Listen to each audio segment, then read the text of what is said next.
All you need to understand the market today in a nutshell. This is Market Today by N3WS. Hey everyone, ready for the deep dive? Today we're tackling the biggest finance headlines. Always exciting to see what's got Wall Street talking. Right, and today is wild. We're talking mega mergers, international tech drama, even a lawsuit that exposes a recycling myth. Buckle up. Sounds like we've got a lot to unpack. You got that right. Okay, first up, Intel. They haven't had the best year, but their stock took a surprise jump today, and everyone's wondering why. Yeah, I saw that. Almost a 6% jump. Pretty significant. It's all thanks to rumors of a potential lifeline from Apollo Global Management. We could be talking a $5 billion investment. $5 billion. That's a bold move, especially with Intel's stock down so much this year. Exactly. Makes you wonder what they see that maybe we're missing, right? Like, is this a bargain buy for Apollo, or... Or are they trying to get ahead of a much bigger play?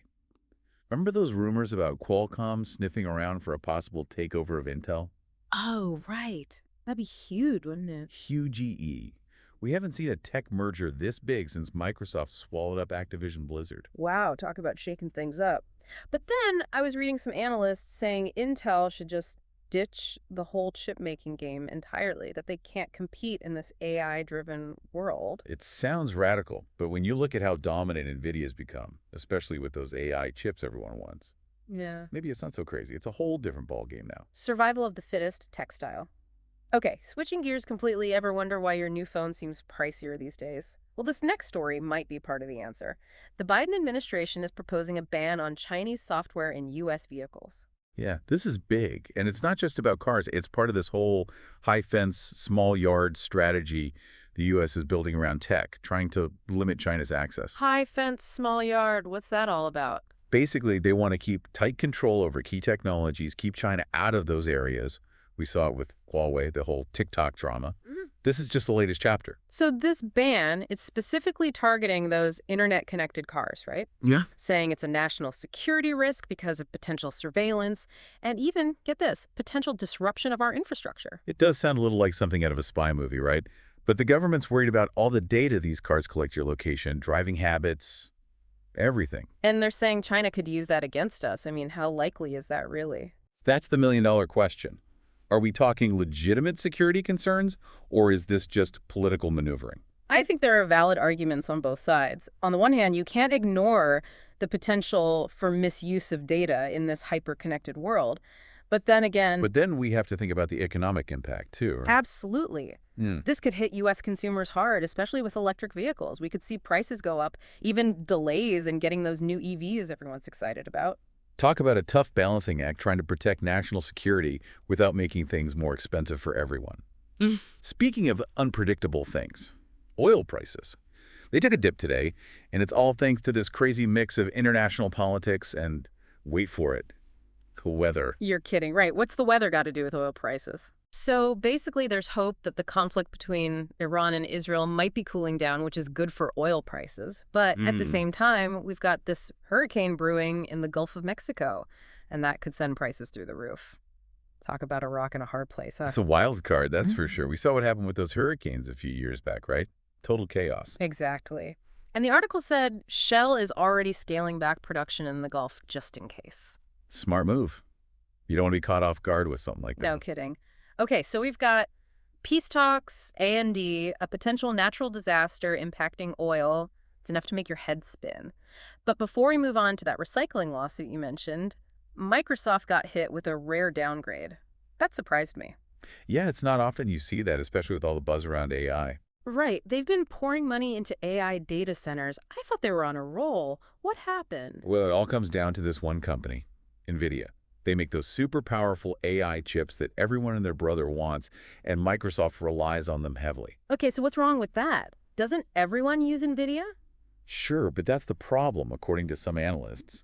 They're saying this reliance on Nvidia actually makes Microsoft vulnerable. Vulnerable how? Explain it to me like I'm 5. Okay, imagine you own a bakery, right? Yeah. But you don't have an oven.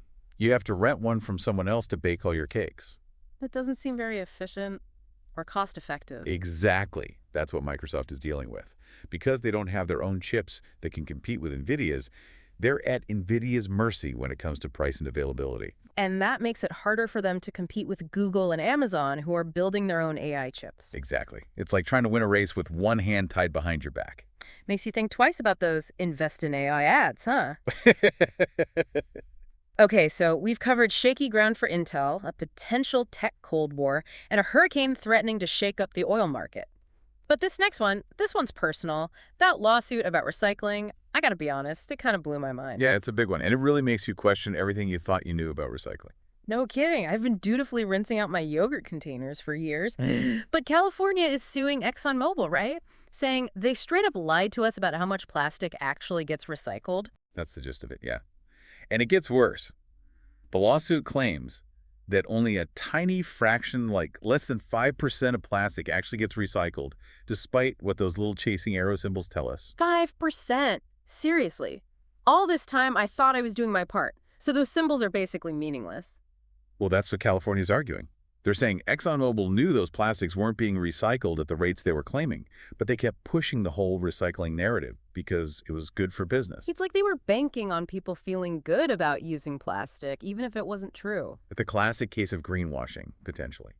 And it gets even more complicated because now ExxonMobil is really pushing advanced recycling as the solution. Right, I read about that.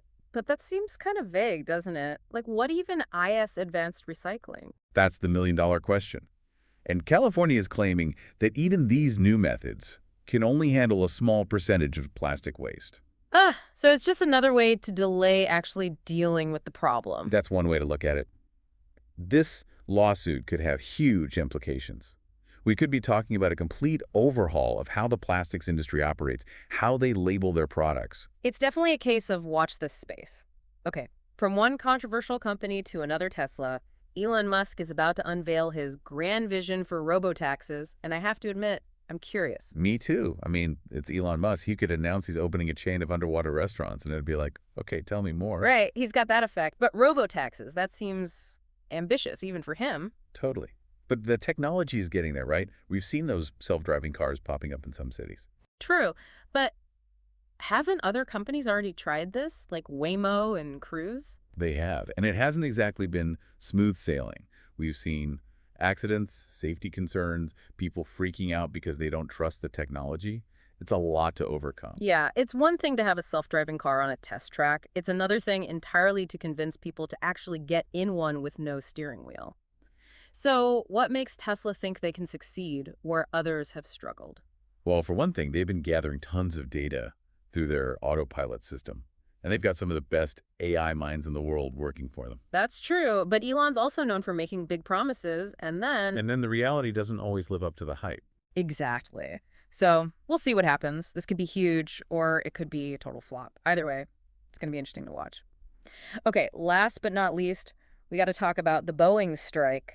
Things are getting pretty tense. Yeah, it's crunch time now. The article said Boeing just put their best and final offer on the table. Uh-oh. Those are usually the words you don't want to hear if you're the union. What's the deal? Well, they bumped up the pay raises to 30% over 4 years. Plus, they doubled the signing bonuses. Okay, more money. That makes sense. But something tells me there's a catch. You nailed it. It's the pensions. The union really wants Boeing to bring back the traditional plan, the one they got rid of a while back. But Boeing's refusing. So it's like short-term gain versus long-term security. Those pensions are everything for retirement. No wonder the workers are digging in their heels. Exactly. It becomes about more than just this one paycheck. It's about the bigger picture of how companies treat their employees. Right. Like, are you investing in your workforce for the long haul? Especially in an industry like aerospace where experience is everything. So it's a standoff then. Pretty much. Yeah. And the clock is ticking. Those workers haven't gotten paid in weeks. Their health care is about to run out. That's got to be stressful. Talk about pressure. But Boeing's also feeling the heat, right? I mean, they're losing money every day. Those planes aren't getting built. Oh, absolutely. And this is where it gets interesting. Boeing's thrown in a last-minute bargaining chip. They're saying if the union agrees to the deal, Boeing will build their next big, fancy new airplane in Seattle. Ooh, playing the hometown pride card? That's a smart move. New plane means more jobs, right? Exactly. Long-term security. Something to counterbalance those pension concerns. Whether it'll be enough to convince the union, Well, that's the million-dollar question. We'll have to wait and see on that one. So there you have it, folks, from microchips to mega mergers, international intrigue to the future of our planet. Who knew finance could be so wild? Right. It's more than just numbers on a screen, that's for sure. It's about power. It's about people's lives. And sometimes it's even about whether your takeout container actually gets recycled or not. Touché. It's been a wild ride today, and as always, I've learned a ton from you. What's the one big takeaway we should all be thinking about? Tough one. I'd say don't take things at face value. Whether it's a company's promise about recycling or the latest Elon Musk prediction, dig a little deeper. Ask those tough questions. Love it. Speaking of questioning assumptions, here's something for everyone listening to ponder. We talked about the challenges of recycling, but what if we just stopped using so much plastic in the first place? What if we demanded better from the companies we buy from? Just some food for thought. Now, that's a conversation I'm here for. Me too. Well, on that note, thanks again for joining us for the deep dive. Until next time. My pleasure. Always a good time.